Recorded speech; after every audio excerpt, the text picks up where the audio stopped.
Congratulations, you got yourself a Savannah monitor. Now you're probably wondering how you care for it. Today's video is a full care guide on everything you need to know about your Savannah monitor. My name's Clay. This is Gary. Where are you even going? This is Gary. I'm Clay. Stay tuned.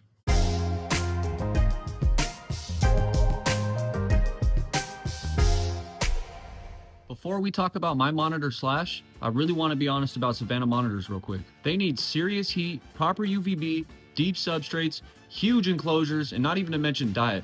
I mean, they eat a lot. Compared to something like a bearded dragon, yeah, they eat a lot. They can be amazing, intelligent animals, but they're not guaranteed to be cute and cuddly. So if you're looking for something easy, this probably isn't, well, I mean, you probably already have one. That's why you're watching the video. So I'm sharing this though because I want people to make an informed decision, not just fall in love with the cute baby phase or see what they see on Instagram Reels or YouTube Reels and be like, oh, I want that giant cuddly monster. That is not how it works if you don't put the time in or the proper care. This is Slash's current enclosure while he's still a baby. This is a 4-foot wide, 2-foot long, 18-inch tall enclosure. If you guys are looking for exactly what I did and everything I used to build this enclosure, I made a full video on it, and you guys can have the exact same thing. I offered everything down to the humid hide, substrate, basking platform, so I won't go into super depth in this, but you need to offer them enrichment, and all the stuff I did is included in that video. If you guys want, check it out, and I'll show you exactly how I did mine. This setup is not permanent, but it's appropriate for his current size and his behaviors.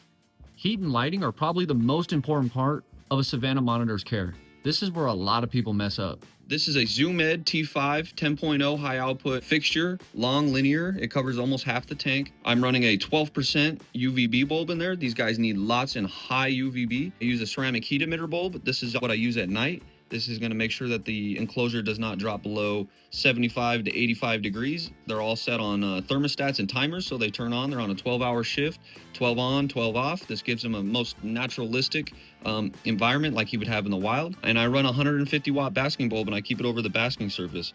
So this is exactly how I run the lighting while he's in the enclosure. It takes a minute getting everything dialed in perfect to your monitor, but once you do, everything is smooth. It's going to be like kind of a trial and error thing, but I just wanted you guys to see how I have mine. I even made a short about placing temperature probes because that little detail matters so much. It's the little details that will make everything so much easier.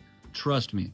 Right now, my monitor is mainly eating insects, as they really should for their entire routine from baby to adult, their whole life cycle. If you're able to provide them with insects, that's what you should be doing. Now, this is opinion. It's a huge controversy in the community right now. Now, I don't think it's wrong to feed some salmon or low-fat meats that are not going to make them obese. It's really the obesity and the disease you're looking out for. But overall, stick to insects. Everything will be all right. Nobody will judge you. You're not going to get hate and discontent from random people online if you're posting videos about it, because that's half the fun of feeding your monitor, am I right? Just make sure that you try to provide insects as a staple, and everything else will be smooth.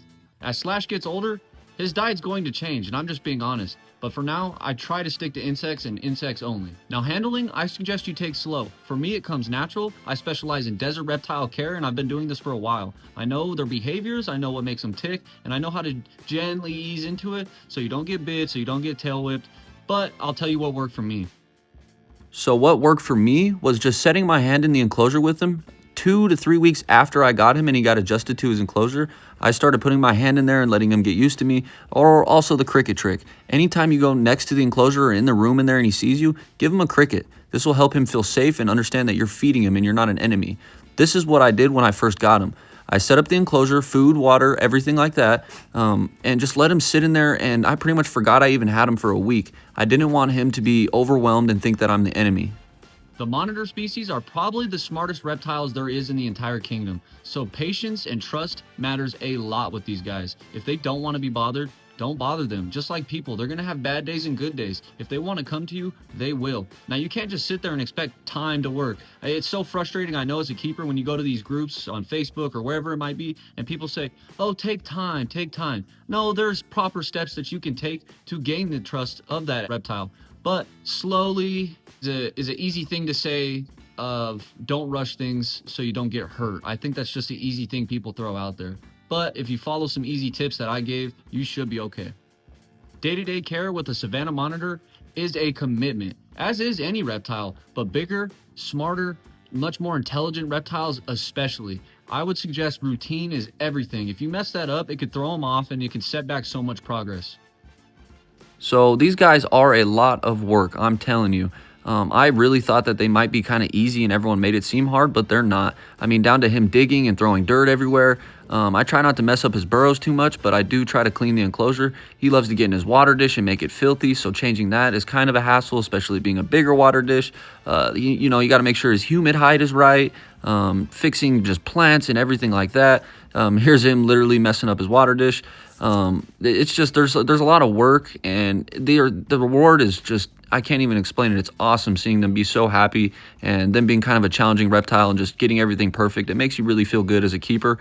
I'm not saying any of that to scare anyone. I just want you guys to know and be prepared for the commitment that it really takes to raise and take care of properly for a Savannah monitor. The commitment and care it takes to properly care for a Savannah monitor. Nailed it.